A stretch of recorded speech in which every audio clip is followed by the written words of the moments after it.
everything that China has been doing geostrategically over the last decade as an attempt to break out of this encirclement westward through the Belt and Road Initiative. Most importantly, its sidearm, its side street in Pakistan, the sea.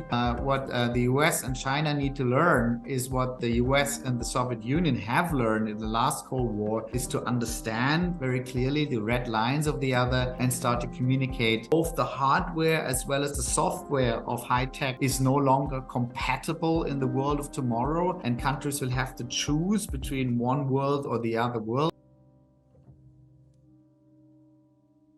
Hello and welcome to Info Talks, a podcast where I put you in the room with some of the biggest thought leaders from around the world. Joining me today for a conversation is Marc Saxer, a German political analyst and strategist. For over a decade in Asia, he has supported progressive and democratic initiatives in the continent. After his return to Berlin, he contributes to programmatic development of the Social Democratic Party. He is the author of the book Transformative Realism: How to Overcome the Systemic Crisis. Mr. Saxer will speak on geopolitical tensions and geoeconomic disruptions and how they will lay the foundation for a new world order. Mr. Saxer, welcome to Info Talks. Thank you for having me. All right, Marc, let's go ahead and start our conversation. And the very first question that I want to ask you is basically about you having an unorthodox view of this whole situation or the fear of a showdown between US and China. Let me ask you, how different is your view from the predominant view that actually exists on US-China contest? Well, it depends on what you define as the predominant view. My inkling would be that there is a view, of course, that a hot conflict between the US and China is more or less inevitable. And you can say I differ from that. I do believe that we live in an age of uncertainty, that we see the old order coming to an end, but we do not know exactly where the future will unfold. Even next year and then a year after that is quite uncertain. So I think at this particular point in history, at this juncture in history, all we can do is speculate. And maybe that would be a nice thing to do with you in this few minutes that we have together. From my point of view, I see four basic scenarios that could unfold in the next decade or maybe 2 decades. Number one is indeed a hot war between the US and China, most likely over Taiwan, that could easily spiral out of control. And I think we're going to dive into that in a minute. The second scenario would be a Cold War, so no hot fighting, but basically bipolarity in the international order and the alliance systems, technological bifurcation, an ideological binary between democracy and autocracy, and trade bloc building with proxy wars. The third scenario would be strategic management of the strategic competition, something that we saw in the last Cold War in the latter half, so to say, though this is about exclusive zones of influence. This is about backroom deals. This is about informal governance. And finally, I could see the possibility of a compromise, of a deal. You may call it a détente, also something that we saw in the latter half of the old Cold War that would allow some sort of limited cooperation between the rivals. But Marc, speaking of the hot contest that you actually allude to, and this is primarily about, a conflict over Taiwan between US and China, how serious is the risk of a conflict breaking out on it? I think it is very high stakes, but maybe low probability. And let me explain why I believe that. First of all, why is it such high stakes? And we're talking basically about the probability of a war between the US and China around Taiwan. So you look at the basic geopolitical constellation in the Indo-Pacific, both from the perspective of Beijing and the perspective of Washington, you will see it's quite different. From the perspective of Beijing, China feels encircled by the US and its alliance system. it feels threatened by the first and second island chains, which is basically a series of military installations in the Western Pacific. And it especially feels worried that the US and its ally can cut off its supply lines and trade routes in the Malacca Strait. So you could basically interpret everything that China has been doing geostrategically over the last decade as an attempt to break out of this encirclement westward through the Belt and Road Initiative. Most importantly, its sidearm, its side street in Pakistan, the CPEC, which allows China to bypass the Strait of Malacca and access the Persian Gulf directly, and eastward through an exercise of militarization of the South China Sea, where it gets in lots of conflicts with its neighbor, and a strategic push into the strategic depth of the Pacific. So if you look at the very same situation from the perspective of the United States, then China is the first aggressive military peer since Pearl Harbor that pushes into the Western Pacific, and therefore threatens Guam, threatens Hawaii, and threatens the US West Coast. So for both sides, this is a security risk and a national security interest of the highest level. And therefore, if a conflict starts, most probably around Taiwan, it will be extremely difficult to contain it. Still, I'm not convinced that this is high probability. Why? I do believe that it is just not in the interest of China to seek a direct confrontation with the biggest military power in the world. Actually, China all it needs to do is to lean back while the US is being dragged into one military and security quagmire after the other. We do have an ongoing hot war in Ukraine. We do have a danger of escalation of the Middle East. We do have tensions on the Balkans and on the Korean Peninsula, and so on. So China basically also needs to lean back, let the US exhaust itself in all these foreign quagmires, and keep it away from pivoting to Asia. So high probability, high stakes, but low probability, I would say. And, speaking of the possibility of a detente, let me bring your attention to, how we've seen conversations progress over, last few months when, there was no definitive progress in terms of resumption of military talks between the US and China. What kind of understanding do you foresee taking place between these two countries now that President Joe Biden and President Xi have also met and have at least agreed to, bring about some thawing of ice in this particular area?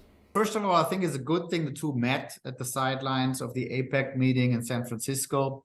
I think it's always good to have direct channels of communication. I think some outcomes were put on the table. You have now direct channels of communication between the militaries, because you can never exclude that a conflict actually flares up through accident. There is a lot of action in the Taiwan Strait, and something bad could happen. So these kind of direct channels of communications are important.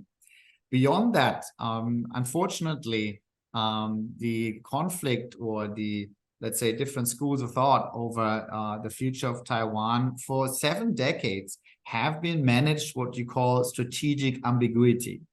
And unfortunately, this strategic ambiguity has been shattered from both sides. So it's now a little bit difficult to get the genie back into the bottle. So I think going forward, what the US and China need to learn is what the US and the Soviet Union have learned in the last Cold War, is to understand very clearly the red lines of the other and start to communicate, so not in order not to accidentally cross it. And so if I may try and, pick your brains further into this, what kind of understanding or what 2 to 3 areas where you think, in this very domain, some understanding might have to be reached by both sides?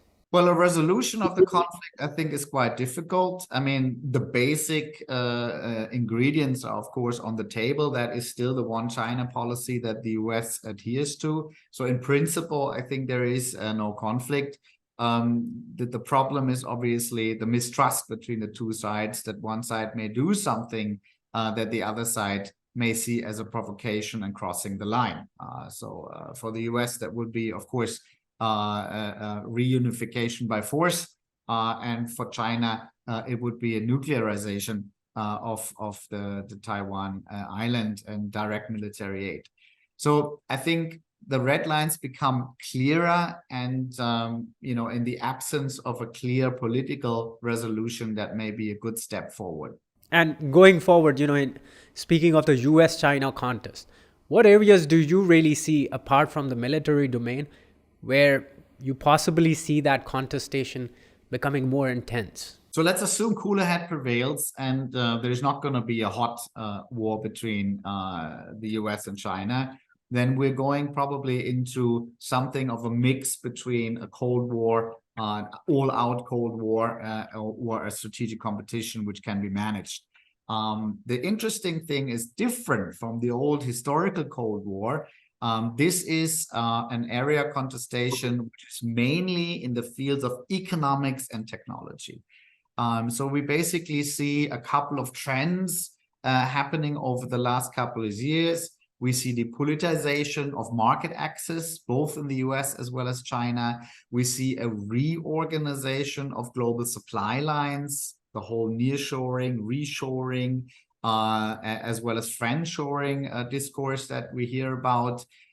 We see technological bifurcation, the possibility that both the hardware as well as the software of high tech is no longer compatible in the world of tomorrow, and countries will have to choose between one world or the other world. We see currency wars around the reserve status of the US dollar. De-dollarization is the catchword there. We see, of course, an acceleration of digital automation and the use of AI. So a lot of things are actually happening in the fields of economics as well as technology. And I believe that that is going to be the biggest impact of the world in the next decade. Speaking of the competition in the domain of tech, energy, and finance, how do you think, this contestation is likely to affect the emergence of a new political or an economic global order? Well, I think this is exactly what we're witnessing. I think it's fair enough to say that the age of the neoliberal phase of globalization is over. I do not go as far as calling the next phase deglobalization. I think there is still a lot of interdependence in the world, and that's a good thing. But this idea that you can organize the world economy around the principles of cost efficiency and a market-driven globalization, I think that's over. And it's over because both the US and China, as well as other blocs, are actually shifting to a new economic paradigm. In China, of course, you witness the emergence of the dual circulation economy, which means that China is weaning itself off from its depending on export, and is basically trying to get greater emphasis on the domestic market, domestic demand. And if you look at the Inflation Reduction Act that the Biden administration has passed, or Bidenomics in general, which is high emphasis of the role of the state when it comes to export controls and investment screening, when it comes to industrial policy, all of that has little to do with the neoliberal paradigm we saw over the last 40 years. So we are indeed at the start of a new world economy. We just don't know how the next one's going to look like. And so, speaking of, emerging economies or middle power countries, including countries like Pakistan, how do you think they're likely to tap into economic opportunities that might be created as a result of it? And if I may also ask, what will the reconfiguration of economic order look like to you when you speak of the continent of Asia itself? Well, as any change in history always brings risk and opportunities. The opportunities for a country like Pakistan are obviously called China plus one. So if Western countries or the West and its allies are reconfiguring their supply lines, are basically redirecting their investment. I'm not talking about decoupling, I'm talking about diversification here. Of course, some countries are going to benefit. And you can already see that. I think right now, Vietnam, Bangladesh, and India are in a pole position to benefit from these reconfigurations, but Pakistan could be one of them. When we talk about risk, we have to be a little bit more fundamental, because all of these trends that I mentioned earlier work together and may create a perfect storm for the development model of countries. So you look at the successful development model of the last 50 years that so many countries in Asia have followed, which is cheap labor, export-led growth, and catch-up industrialization. The trends that I have been mentioning are threatening to make this development model obsolete. When it comes to cheap labor, the issue is digital automation, robots, algorithms, AI, which actually enable the old industrial countries to reshore some of the production lines into either their own markets or nearby, and actually undercut the comparative cost advantage of developing countries, because robots basically produce at the same cost as cheap labor. All the politicization, all the geopolitization of market access, of course, is a big worry. That means that export markets may freeze up, or they may be dependent on good political behavior. You, my friend, you come in. You're not my friend, you can go out. That's the reality of the world of tomorrow. And of course, if you weaponize technology transfer, and if you reconfigure global supply lines, there is a danger that some countries may actually be cut out of the global value chains, and that makes catch-up industrialization impossible. So there is opportunities, but there is also considerable risk. Mark, if I could sort of also pick your brains on the fact, why are you, a bit optimistic about Pakistan being able to benefit from this, ongoing global dynamics and the shifts in it? Well, it all depends if Pakistan is willing and able to adapt, and that goes for every country on the planet. It's not a specialty for Pakistan. I mean, this goes for my country, Germany. This goes for every country I know in Asia. There is an enormous need to quickly and speedily adapt the development models quite fundamentally, to basically implement some of the biggest paradigm shifts and structural reforms that we have seen over decades.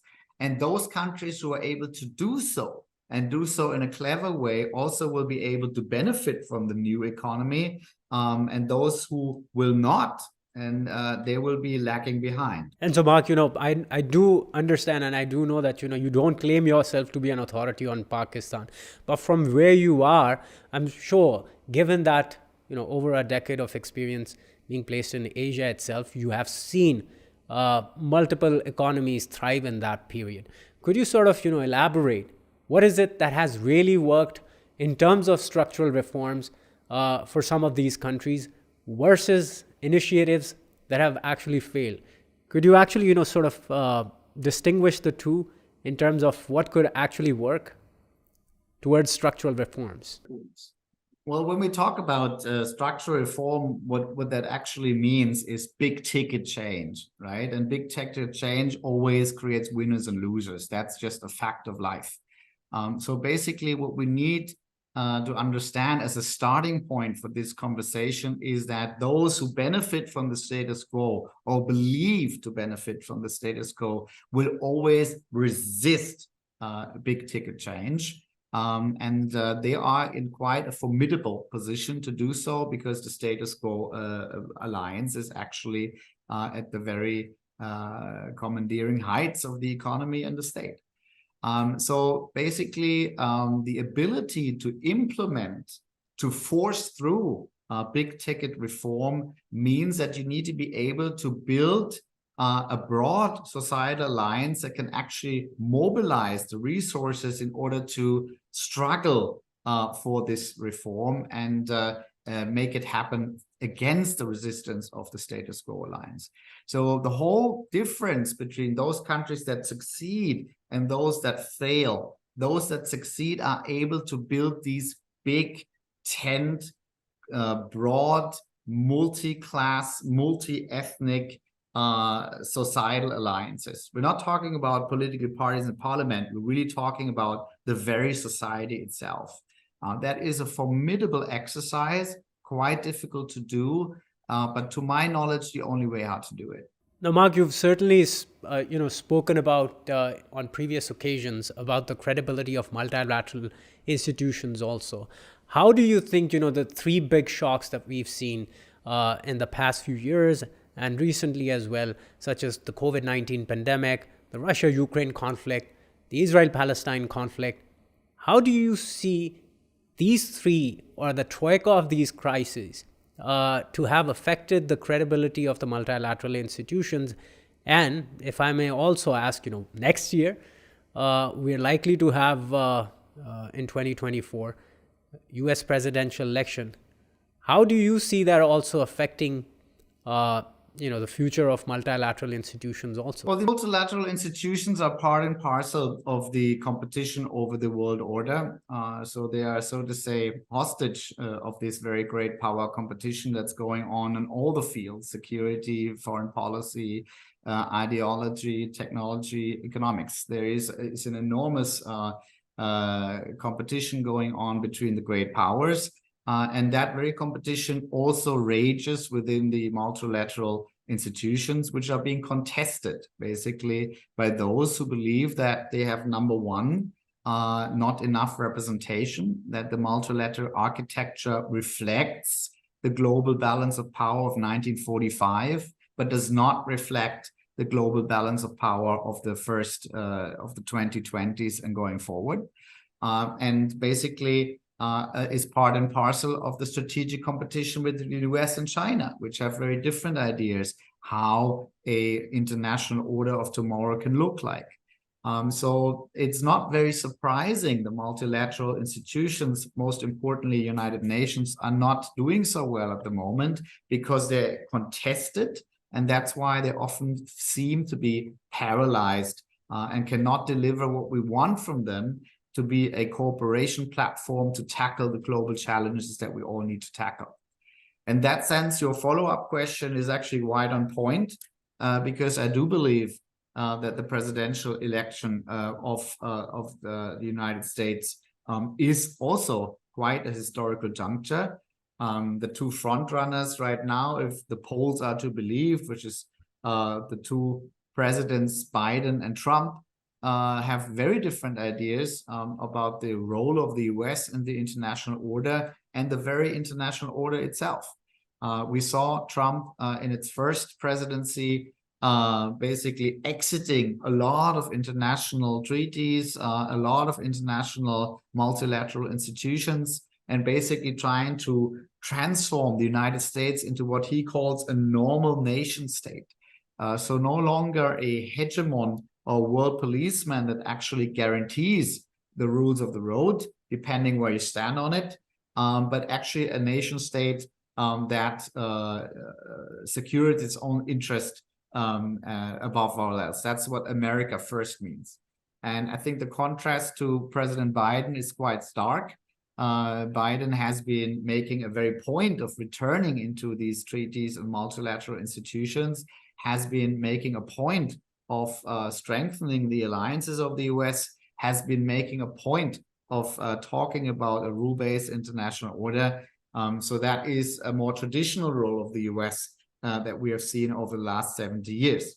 So do understand that the perspective, let's say from Europe and the global South, of this role is very, very different, right? But nonetheless, it's for all of us the same juncture that we're looking at. And that basically means that it's going to be extremely consequential for the world order who wins that next election. Mark, on this note, I'll have to admit that we'll have to conclude our conversation. And I really thank you for your time and for sharing your views with us. Thank you very much. Bye-bye. Thank you for joining us for this conversation with Mr. Marc Saxer. Our team works very hard to make this work possible. And it would mean the world to us if you could like and share our content. And if you'd like to stay informed about our upcoming podcasts and other work, please hit the bell icon.